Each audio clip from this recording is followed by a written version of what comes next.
My dear students, we will discuss about the general characters for the aves. పక్షుల యొక్క సాధారణ లక్షణాలను మనం అబ్జర్వ్ చేద్దాం. ఇది ఎక్కువగా మనం బోర్డు ఉపయోగపడడం అవసరం లేదు.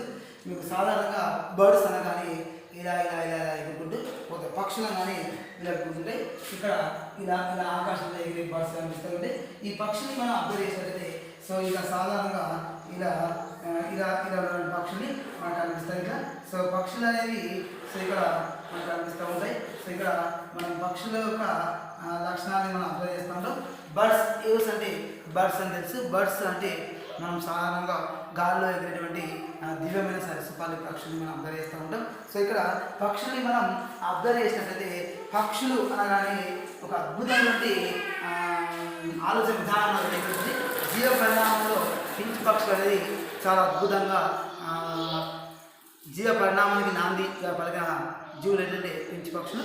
మనం పక్షుల గురించి అధ్యయనం చేసే శాస్త్రాన్ని లేదా చదివే శాస్త్రాన్ని ఆర్నిథాలజీ అంటారు. ఏంటంటే ఆర్నిథాలజీ. ఆర్నిథాలజీ అంటే పక్షుల గురించి అధ్యయనం చేసే శాస్త్రాన్ని ఆర్నిథాలజీ అంటారు. సో వీటిని అక్సలే అనే శాస్త్రవేత్త ఎవరు అక్సలే అనేటువంటి శాస్త్రవేత్త వీటిని ఏమన్నారు అక్సలే శాస్త్రవేత్త వీటిని సో ఏమనేటువంటి దివ్యమైన సరీసృపాలు అన్న శాస్త్రవేత్త ఎవరు సో అక్సలే అనే శాస్త్రవేత్త. వీటిని పక్షులను దివ్యమైన సరీసృపాలుగా పేర్కొన్న శాస్త్రవేత్త Huxley. So Indian ornithologist M N Salim Ali అంటే ఇండియన్ ఆర్నిథాలజిస్ట్. భారతదేశ పక్షి శాస్త్ర పితామహుడు ఎవరు? So father of the Indian ornithologist ఎవరు అంటే Salim Ali. So father of ornithology Indian ornithologist ఎవరు అంటే ఎవరు?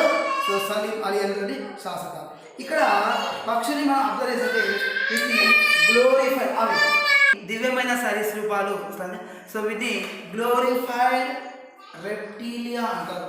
గ్లోరిఫైడ్ రెప్టైల్స్ అంటే దివ్యమైన సరీసృపాలు అంటారు. పక్షులను సరీసృపాలని కలిపి సారాప్సిరా, పక్షుల్ని మరి సరీసృపాలు కలిపి సారాప్సిరా అంటారు. ఈ సారాప్సిరా అంటే పక్షులు మరి సరీసృపాలు రెండు కూడా కలిపి శాస్త్రాన్ని సారాప్సిరా. పక్షుల గురించి అధ్యయనం చేసే శాస్త్రాన్ని మనం ఏం చెప్పుకున్నాం ఇక్కడ ఆర్నిథాలజీ చెప్పుకున్నాం. పక్షులు అనేవి క్రిటేషియన్ యుగం లోపల సో క్రిటేషియన్ కాలంలో స్వరూప మరియు శరీర ధర్మ శాస్త్రాల్లో అనేక లక్షణాలు సంతరించుకున్నాయి. యంగ్ అనే శాస్త్రవేత్త పక్షులను మాస్టర్ ఆఫ్ ది ఎయిర్ అన్నారు. ఎందుకంటే గాలిని తట్టుకొని నిలబడినటువంటి ఏకైక జీవులు బర్డ్స్ కాబట్టి మాస్టర్ ఆఫ్ ది ఎయిర్ అన్న శాస్త్రవేత్త ఎవరు? యంగ్ అనేటువంటి శాస్త్రవేత్త. సో ఈ విధంగా పక్షులను so master of the air అన్న శాస్త్రవేత్త సో యంగ్ అనే శాస్త్రవేత్త. ఈకలు మరియు రెక్కలు మరియు ముక్కును కలిగి ఉండడం పక్షుల యొక్క ప్రత్యేకమైన లక్షణాలు. బర్డ్స్ యొక్క లక్షణాలు ఏంటిది? ఈకలు మరియు పొడవైన ముక్కును కలిగి ఉంటాయి. సో రెక్కల్ని కలిగి ఉంటాయి. గాల్లో ఎగిరే లక్షణాన్ని కలిగి ఉంటాయి. ఇవన్నీ కూడా ఒక ప్రత్యేకమైన లక్షణాలు. పక్షుల యొక్క సాధారణ లక్షణాలు చెప్పుకుందాం ఈరోజు మై డియర్ స్టూడెంట్స్. పక్షులు అంతర ఉష్ణ లేదా ఉష్ణ రక్త జీవులు. ఇవి వయాన జీవనానికి అనుకూలమైన జీవులు. సో ఎగరడానికి అనుకూలంగా ఉండడానికి దేహం సాధారణంగా కదురు ఆకారంలో ఉంటుంది. దేహాన్ని తల, మెడ, మొండెము, తోక అనే భాగాలుగా విభజించవచ్చు. చర్మంగాలు పెద్దవిగా ఉండి దేహం బరువు మోయడానికి తోడ్పడతాయి. నడవడానికి చెట్ల కొమ్మలను పట్టుకోవడానికి ఈదడానికి చర్మంగాలు తోడ్పడతాయి. కానీ పూర్వంగాలు రెక్కలుగా మార్పు చెందినాయి. చర్మంగాలు కాళ్ళు మాదిరిగా ఏర్పడి సో చెట్ల కొమ్మలు పట్టుకోవడానికి ఆహార సేకరణకు తోడ్పడతాయి. సో ఇక్కడ మై డియర్ స్టూడెంట్స్ ఇక్కడ దేహాన్ని కప్పుతూ అనేటువంటి ఈకలు మనకు కనిపిస్తూ ఉంటాయి. ఈకలు అంటే మనం అబ్జర్వ్ చేస్తాం. ఈకలు కనిపిస్తూ ఉంటాయి. ఈకలు అనేవి సో ఇవి ఉష్ణ నిరోధకాలుగా పనిచేస్తాయి. ఎగరడానికి కూడా ఉపయోగపడతాయి. ఇవి ఈకలు అనేవి బాహ్యాస్థి పంజరంగా తోడ్పడేటువంటి లక్షణాలు. ఇక్కడ మనకు పక్షుల్లో ముఖ్యంగా చూసినట్లయితే చర్మం పొడిగా ఉంటుంది. మీకు అందరికి తెలుసు మై డియర్ ఫ్రెండ్, చర్మం అనేది పొడిగా ఉంటుంది. చర్మం అనేది పొడిగా ఉంటుంది. చర్మం అనేది పొడిగా ఉండడం, ఈగల్ని కప్పి ఉండడం, నుగుటీగలు, దైగీగలు, దేహ పిచ్చాలు, రోమ పిచ్చాలు అనేటువంటి అనేక రకాల ఈగలు మనకు కనిపిస్తూ ఉంటాయి. పుర్రెలో ఒకే ఒక కపాల కండం ఉంటుంది, అందువల్ల దీన్ని మోనోకాండ్ అనే పొర్రె అంటారు. సో తర్వాత పక్ష ఎముకలు అనేవి గాలి గల్లచే లేదా వాతిలాస్తులచే నింపబడి ఉంటాయి కాబట్టి సో వీటిని వాతిలాస్తులు అంటారు. ఉరోస్థి ఉదర మధ్య భాగంలో ఉంటుంది. సో ఉరోస్థి ఉదర మధ్య భాగంలో ఉండి ద్రోణి లేదా కరీన ఉండి ఉద్దయ ఖండాలు అతుకోవడానికి తోడ్పడతాయి. సో ఇక్కడ ఎగడానికి తోడ్పడతాయి. దీని లోపల అలాస్తి ఉంటుంది. సో ఇది రెండు జంతువులు కలిసి వి ఆకారంలో ఏర్పడిన పరికులా ఏర్పడుతుంది. ఉద్దన ఖండాలు కండర వ్యవస్థ వైరజనికి అనుగుణంగా ఏర్పడింది. సో ఇక్కడ మనం నోటితో ప్రారంభమై ఆవస్థలతో అంతమయ్యేటువంటి సో ఆహారాలను కూడా మనకు కనిపిస్తుంది. సో పక్షుల్లో ముఖ్యంగా ఫలదీకరణం అంతర్గతంగానే జరుగుతుంది. ఫలదీకరణం అంతర్గతంగా జరుగుతుంది. స్త్రీ పురుష జీవులు వేరువేరుగా కూడా ఉంటాయి. స్త్రీ బీజ వాయిక మాత్రమే ఉంటుంది. ఇక క్రియాత్మకంగా కుడివైపు క్షీణించి ఉంటుంది. సో ఇక్కడ గుడ్లు బాహ్యంగా పొదడం అనేది జరుగుతుంది.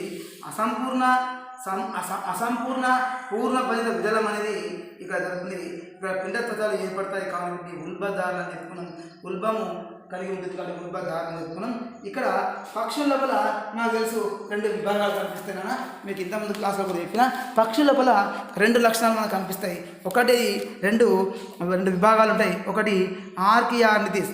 ఆర్కియార్నిథస్ అనగానేమి అంటే ఆర్కియస్ అంటే ప్రాచీన, ఆర్నిథిస్ అంటే పక్షుల మధ్యజీవ మహాయుగానికి చెందినటువంటి విలుప్త జురాసిక్ పక్షులు ఇందులో చేర్చినారు నాన్న. ఇక్కడ ప్రతి రెక్కకు నఖాలు గల 3 వేళ్ళు ఉంటాయి. ఉరోస్థి ద్రోణి లేదు. ఉదర పార్శ్కాలు ఉంటాయి. కశేరికలు ఉభయగత రకం. ఎముకలు వాస్తిరాస్తులు కావు కాబట్టి ఏరే లక్షణం ఉండదు. కాబట్టి ఇక్కడ ఆర్కియోప్టెరిక్స్ అనేటువంటి పక్షి మనకు కనిపిస్తుంది, లేదా ఆర్కియోర్నిథిస్ అనేటువంటి పక్షి మనకు కనిపిస్తుంది.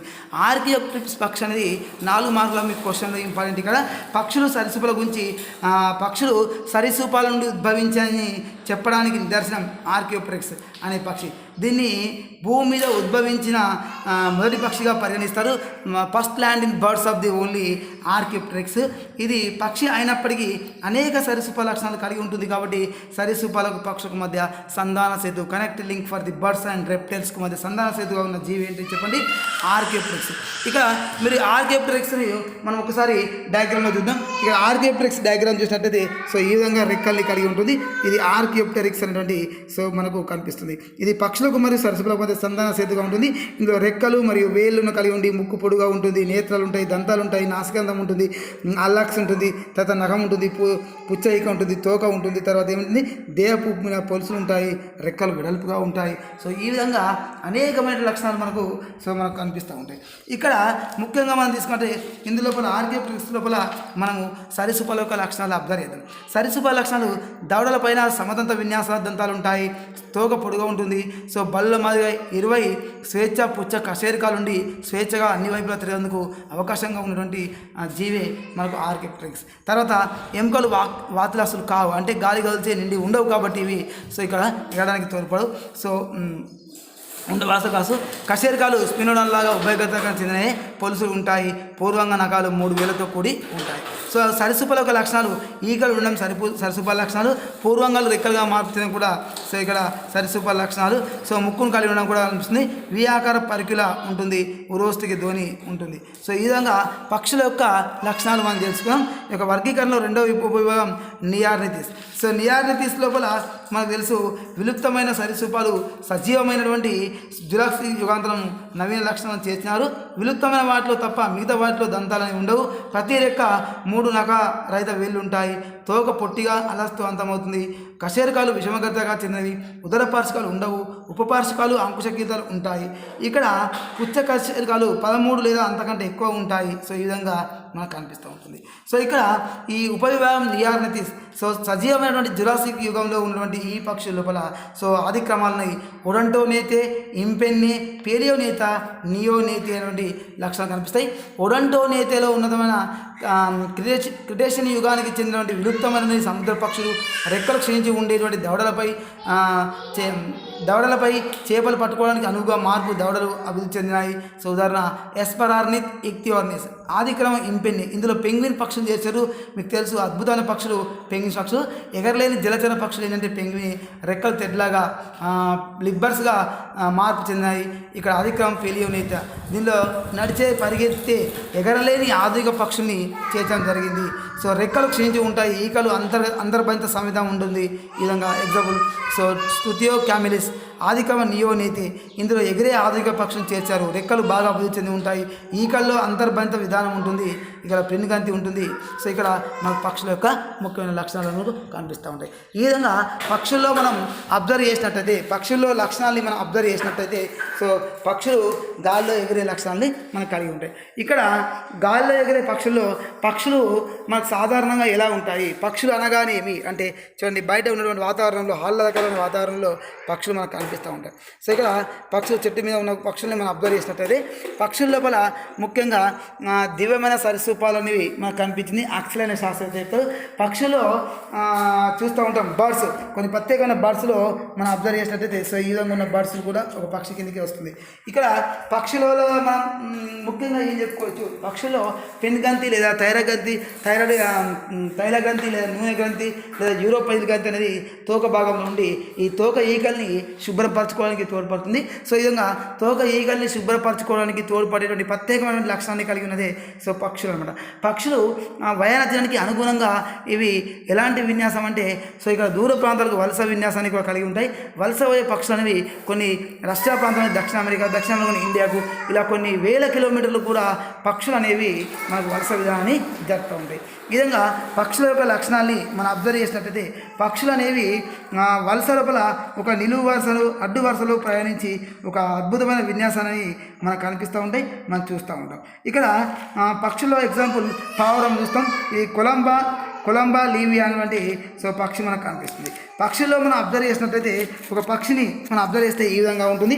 సో ఇక్కడ పక్షిలో మనం అబ్జర్వ్ చేసినట్టయితే ఇది పావురం అంటాం. దీన్ని ఈ పావురం యొక్క వ్యవస్థ లోపల అనేక లక్షణాలు మనకు కనిపిస్తూ ఉన్నాయి. సో జీర్ణగ్రంథులు ఉంటాయి, శేష్మ గ్రంథులు, అన్నకోశ గ్రంథులు మరియు జీర్ణాశయం అనే లక్షణాలు మనకు కనిపిస్తుంది. పక్షి యొక్క జీర్ణ వ్యవస్థ మనం క్లాసులో చెప్పుకుంటాం. జీర్ణ వ్యవస్థ తీసుకున్నట్టయితే సో ఈ విధమైన జీర్ణ వ్యవస్థ మనకు కనిపిస్తుంది. జీర్ణ వ్యవస్థ నాసికారంధ్రం ఉంటుంది, ఆలవాయి గ్రంథం ఉంటుంది, నాలుక ఉంటుంది, నోరు ఉంటుంది, ముక్కు ఉంటుంది, అన్నకోశము, గంతి జఠరం ఉంటుంది, అంతర్జలం ఉంటుంది, క్లోమ వాయికలు ఉంటాయి, క్లోమ ఉంటుంది, అంతరమూలం ఉంటుంది, పురుషాలం ఉంటుంది, ఆవస్కరం ఉంటుంది, బర్సా పబ్బిసై, పురుషాంతరాలము, శేషాంతికము, పైత్నాలు, కాలేము, ప్లియము, సో ఇక్కడ ఆవస్కరంతం.